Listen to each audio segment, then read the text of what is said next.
இன்னைக்கும் சேகர்பாபுக்கு எனக்கு சட்டமன்ற சண்டை எதுக்கு? தமிழிலும் அர்ச்சனை செய்யப்படும். என்ன தமிழ்நாட்டில் என் தாய்மொழியில் அர்ச்சனை செய்யப்படாம அது என்ன தமிழிலும்? இதைத்தான் கலைஞர்களை நான் எழுதி கேட்டேன். கலைஞரை எல்லா கோயில்களிலும் தமிழிலும் அர்ச்சனை செய்யப்படும் இருக்கு. இந்த பெயர் பலகை தூக்குங்க, தமிழில் அர்ச்சனை செய்யப்படும் என்று பெயர் பலகை வையுங்கள் என்று சட்டம் கொண்டு வந்தவர் வேல்முருகன்.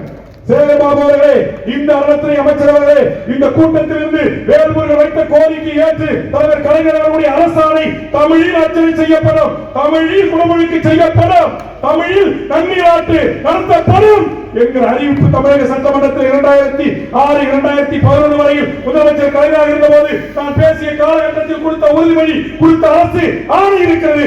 அதை நடைமுறைப்படுத்துங்கள் மாண்புமிகு சேகர்பாபு அவர்களே.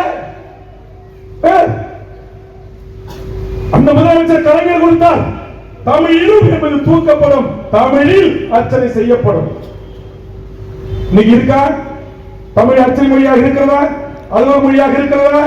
சுதந்திர இந்தியாவின் 70 ஆண்டு காலத்தில் இந்த வேல்முருகன் கரடியாக கத்திய பிறகுதான் இந்த முத்துவேல் கருணாநிதி ஸ்டாலின் அவர்கள்தான் கடந்த ஒரு மாதத்திற்கு முன்பாக தமிழ்நாட்டின் அரசு கோப்புகள் அனைத்தும் இனி தமிழிலே கையொப்பமிட வேண்டும், தமிழிலே கோப்புகள் சுற்றறிக்கை அனுப்பப்பட வேண்டும் என்கிற அரசாணை சுற்றறிக்கை நாட்டுடைய முதலமைச்சரை வைத்து இன்னைக்கு வெளியிட செய்தார். அதுக்கு வேல்முருகன் தான் காரணம்.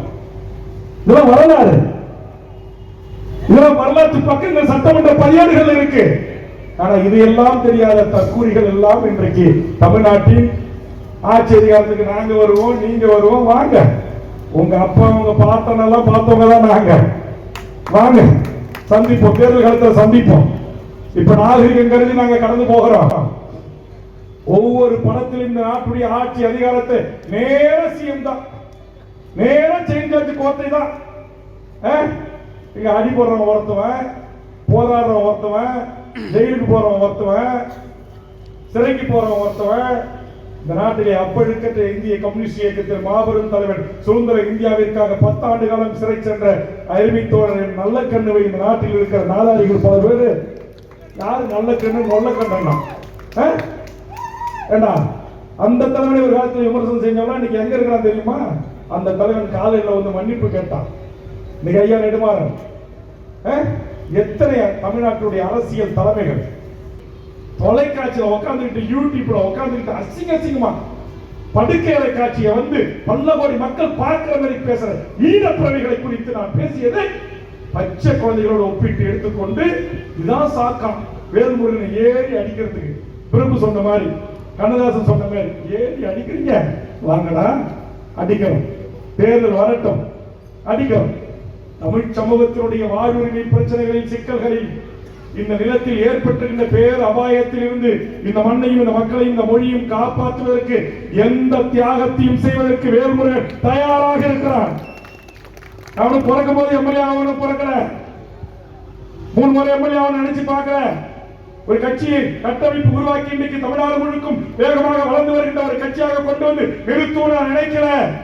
இன்றைக்கும் இந்த அரசியல் கட்சி ஜனநாயக மாண்போடு நடத்துவதற்கு 2ஆம் கட்ட தலைவர்கள் கரங்களிலே ஒப்படைத்து விட்டு மீண்டும் தமிழரசன் பாணியில் இந்த அநியாய அக்கிரம அடாவடி அரசியல்வாதிகளை, அத்துமீறல்களை, அரசு அதிகாரிகளை, கார்பெட் பெரும் முதலாளிகளை நடுவீதியில் விரித்து தண்டனை கொடுக்க வேண்டும் என்பதுதான் என் உள்ளார்ந்த ஆவம்.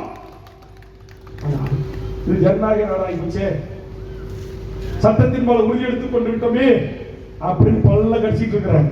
பதவிக்காக பள்ளிக்கிற கூட்டம் மட்டும் என்கிட்ட இருக்கு நினைக்காதீங்க.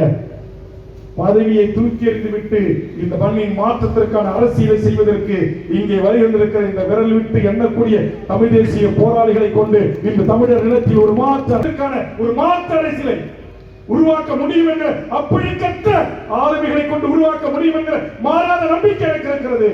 காரணம், நாங்கள் தலைவனாக ஏற்றுக்கொண்ட தலைவன் எம் தேசிய தலைவர் மேலக பிரபாகரன் என்கிற உலகத்தில் எவனோடும் ஒப்பிட முடியாத மகத்தான தலைவன்.